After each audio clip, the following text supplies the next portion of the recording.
My son called me on a Tuesday morning, which should have been my first clue that something was wrong. Daniel never calls on weekdays. He texts. Short ones. Hey Dad, you good? Sometimes just a thumbs up emoji when I send him a photo of the garden. We had settled into that rhythm over the years, and I had made my peace with it. That's just how things are now with grown kids. You learn to read love in small signals. So when my phone rang at 8:14 a.m. and his name appeared on the screen, I actually fumbled it, knocked it off the kitchen counter trying to answer. Dad. His voice was tight. I need to talk to you about something. I set down my coffee and sat at the kitchen table. The same table where he used to do his homework, where his mother used to read the Sunday paper, where we had eaten 20-something years of meals together before it became just me sitting there alone. I'm listening, I said. What followed was 17 minutes of the most carefully constructed story I have ever heard from my son. I know it was 17 minutes because I later checked my call log, and I remember thinking while he was talking that he sounded more prepared than he ever did for anything in school. He told me that his wife Sarah's father had been in a serious accident outside of Raleigh, that the family was overwhelmed, that the two of them had been quietly planning their wedding for the spring. But now everything had shifted. Sarah's dad might not be well enough to travel to a big venue, and the whole thing needed to happen sooner, smaller, more intimate. We want to do it right, Daniel said. But Dad, the deposits are already locked in. The venue, the caterer. We'd lose everything if we pushed the date. We just need help covering the gap. How much of a gap are we talking about? I asked. There was a pause. Not a long one, but I have known my son for 34 years, and I know what his pauses mean. $30,000. I did not say anything right away. I got up from the table and walked to the window that looks out over the backyard. The oak tree I planted the year Daniel was born was dropping its leaves in the October wind, the same way it did every year, completely indifferent to whatever was happening inside the house. $30,000. That was most of what I had left in my personal savings after Patricia died. My wife passed 3 years ago from a cardiac event that came without warning on a Wednesday afternoon in March. She was in the kitchen. I was in the garage. By the time I got to her, she was already gone. We had been married 31 years, and I will tell you plainly that I have not been fully whole since that afternoon. I retired from my job at the county utilities department 14 months later because I could not concentrate on anything, and I have been living off my pension and that savings account ever since, trying to figure out what the second half of a life looks like when you are building it alone. Daniel knows this.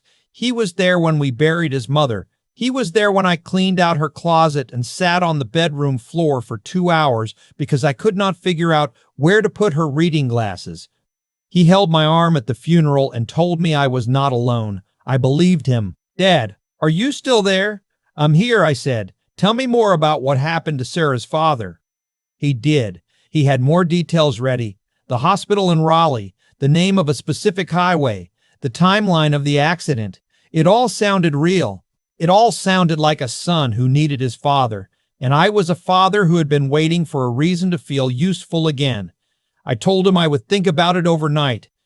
He said, I know this is a lot. I didn't know who else to call. That sentence, I have turned it over 100 times since then. I didn't know who else to call. It is a sentence designed perfectly for a man who lost his wife and has been afraid ever since that he is disappearing from the people he loves. I wired him the money 4 days later. I want to be honest about something. I am not a stupid man. I spent 28 years working in municipal infrastructure management. I have read contracts and caught errors and negotiated with vendors who were trying to take advantage of the county budget. I am not naive, but grief does something to the wiring in your chest. It creates a kind of hunger that has nothing to do with food. And when your child calls and says, I need you, that hunger answers before your brain has a chance to catch up. I transferred $30,000 from my savings account to Daniel's account on a Thursday morning. I remember sitting at the computer afterward feeling a kind of warmth I had not felt in a while. I told myself that Patricia would have done the same, that she would have wanted us to support Daniel, that this was what family does. I called Daniel to confirm the transfer had gone through. He answered on the second ring, thanked me, said, "You're the best, Dad," and told me he would keep me updated on the wedding details. I did not hear from him again for 5 weeks. 5 weeks is a long time when you are alone in a house and waiting for news about your son's wedding. I told myself he was busy. Planning a last-minute wedding is genuinely difficult.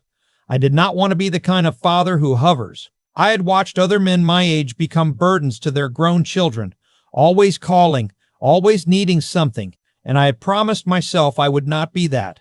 I would be the cool father, the one who gives space. So I gave space. I tended my garden. I watched football on Sundays. I had lunch with my neighbor Frank on the third Tuesday of the month. I lived my quiet, reduced life, and I waited. On a Saturday morning in mid-November, I drove the 40 minutes to Daniel's house because I wanted to drop off a winter coat I had found while cleaning out the hall closet. It was one of his old ones from college, a good canvas Carhartt jacket that still had years of life left in it. I thought maybe he could use it, or if not, he could donate it. It was an excuse to see him, honestly. I knew that even then. I pulled into his driveway and noticed 2 cars I did not recognize. I figured maybe friends were visiting. I walked up to the front door and knocked. Sarah answered. She looked at me the way you look at someone who has shown up at the wrong house. Not rude exactly, just confused. "Oh," she said. "Walter, hi." "Hey, sweetheart," I said. "I was in the area. Thought I'd drop this off for Daniel." I held up the jacket. She took it from me without opening the door wider. "He's not here right now," she said. "He stepped out." I heard voices inside. I heard what sounded like a woman laughing at something. "Everything okay?" I asked. "How's your dad doing after the accident?" Sarah blinked. A very specific kind of blink. The kind where someone's brain is making a fast calculation behind their eyes. "He's fine," she said. He's been fine for a while now. He's doing really well." I nodded slowly.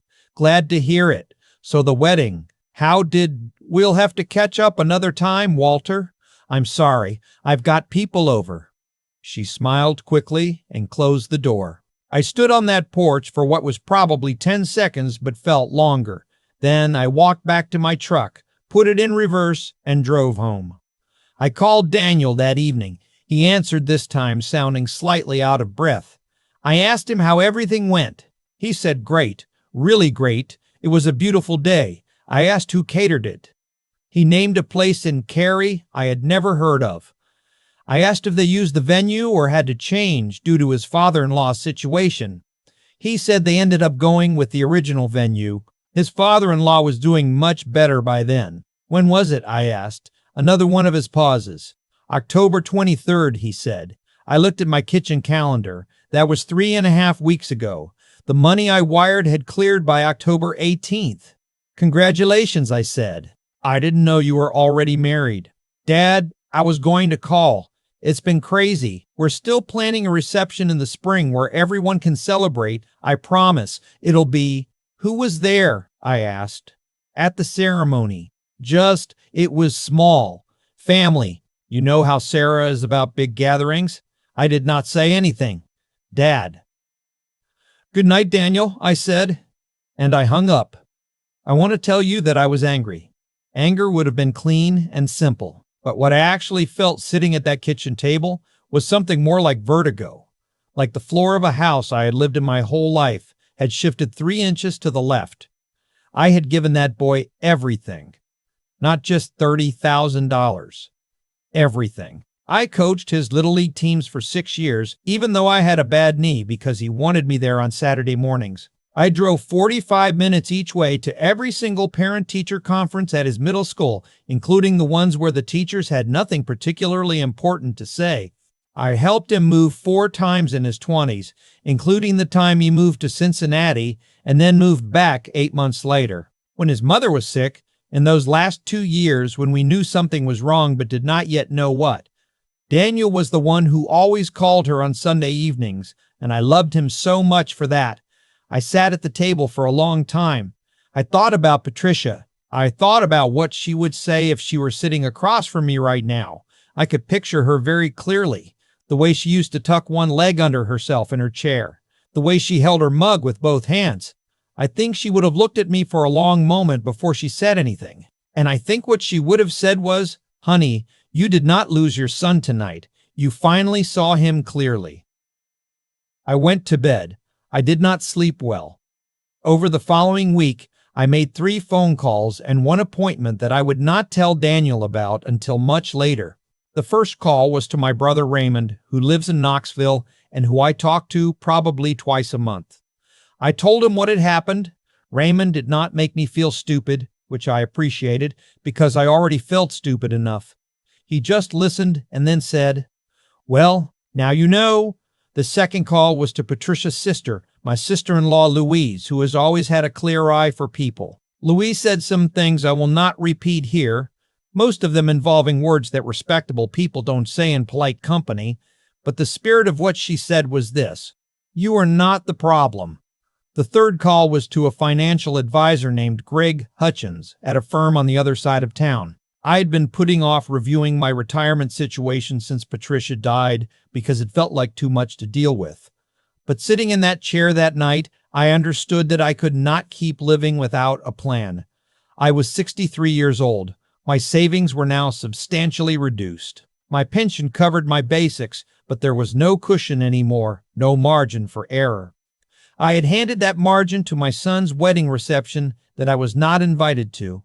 Greg helped me understand where I stood and what I needed to protect. He was direct and practical and did not make me feel like a case study, which I appreciated. We made a plan. It was a smaller and more careful life than I had imagined, but it was solid. It was mine. The appointment was with a local estate attorney named Barbara Fifield. I had a will that Patricia and I had drawn up together 12 years ago. It needed to be updated regardless. I told Barbara I wanted to take some time to reconsider the structure before making any decisions, and she said that was wise, and we scheduled a follow-up for the new year. I did not tell Daniel any of this. He called me on a Sunday in December, 9 days before Christmas. He was warm, easy, the version of himself that always made me feel like maybe I had imagined the worst of things. He asked how I was doing.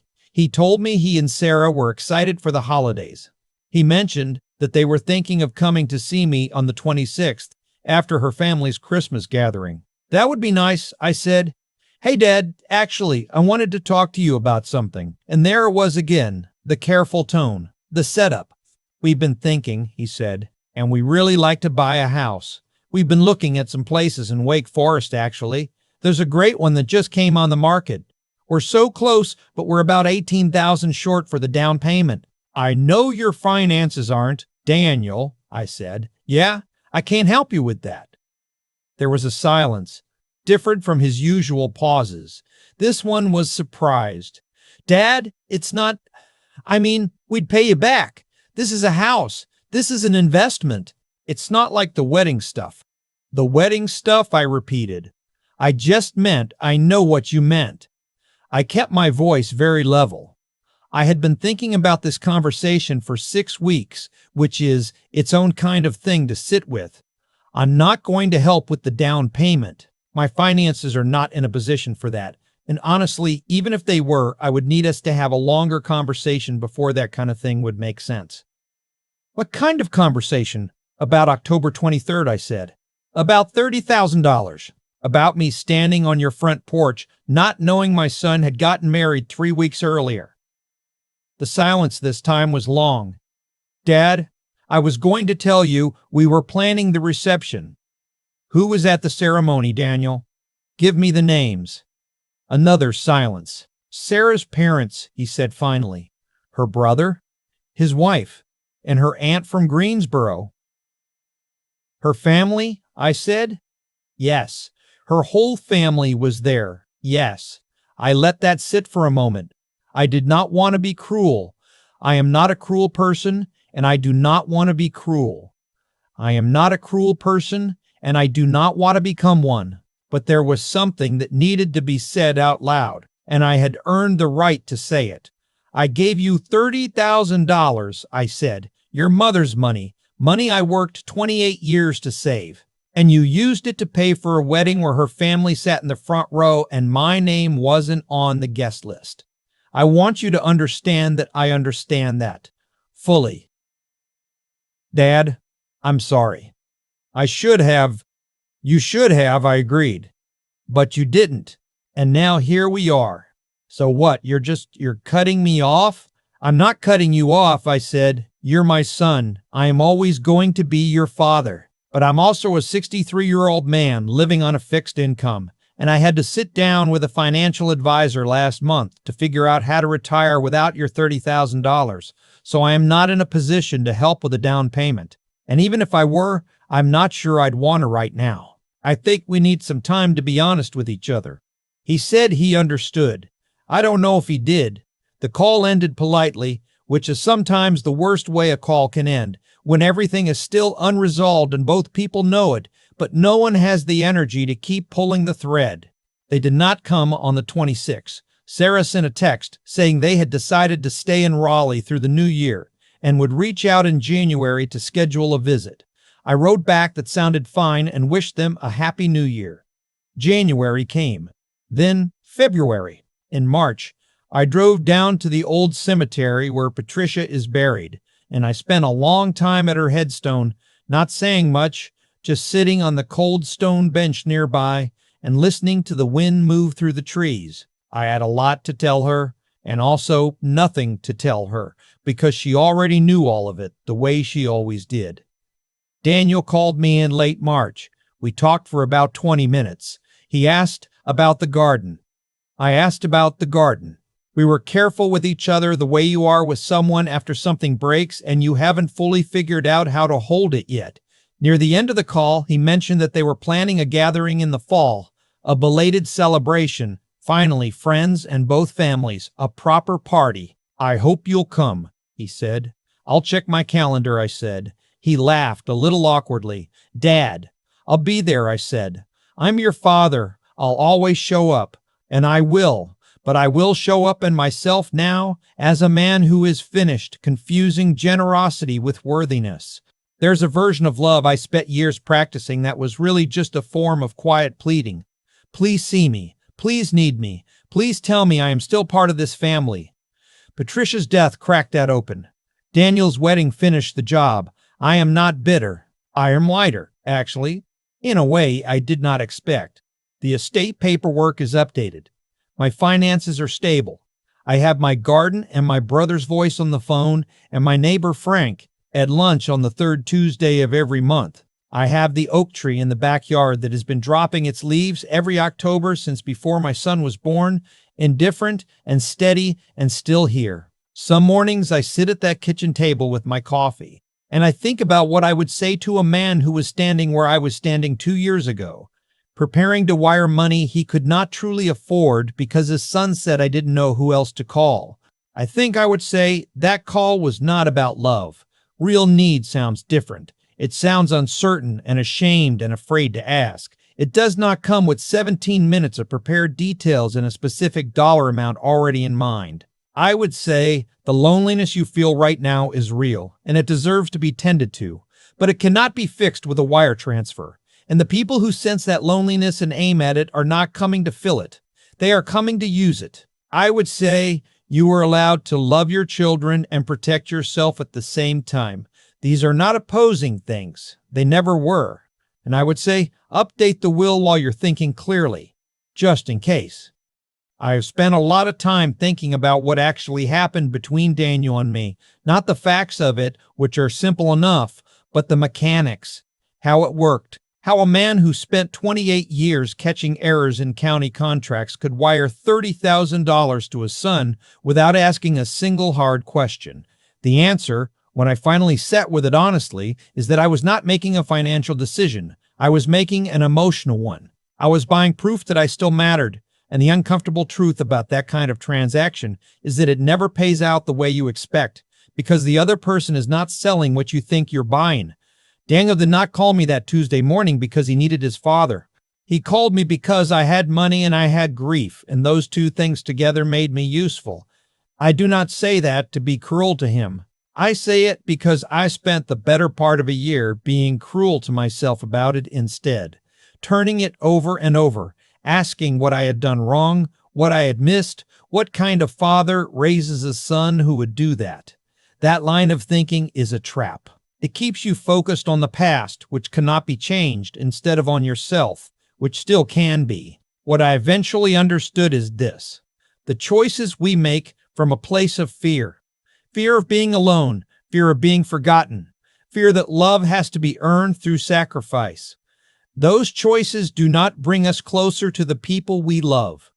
They teach people what we are willing to accept. They draw a map of our softest places, and not everyone who receives that map is going to protect it.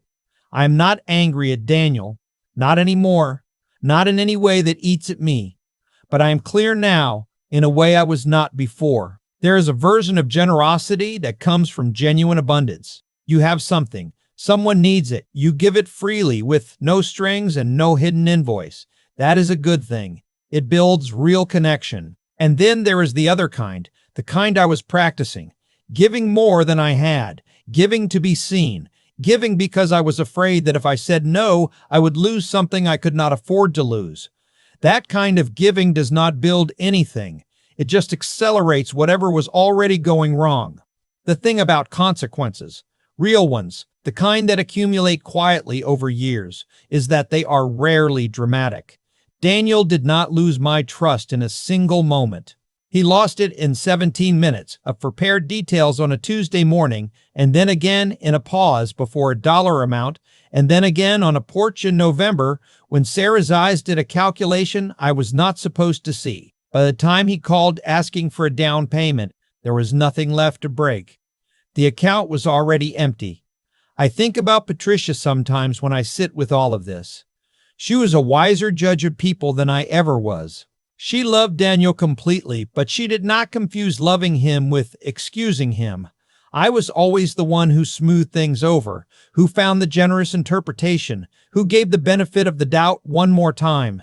She balanced me. When she died, I lost that balance, and for a while, I overcorrected in the wrong direction. Too open, too available, too hungry for connection to protect myself from the people who would use that hunger. I am more balanced now. It cost me $30,000 and about a year of difficult clarity to get here, but I am more balanced.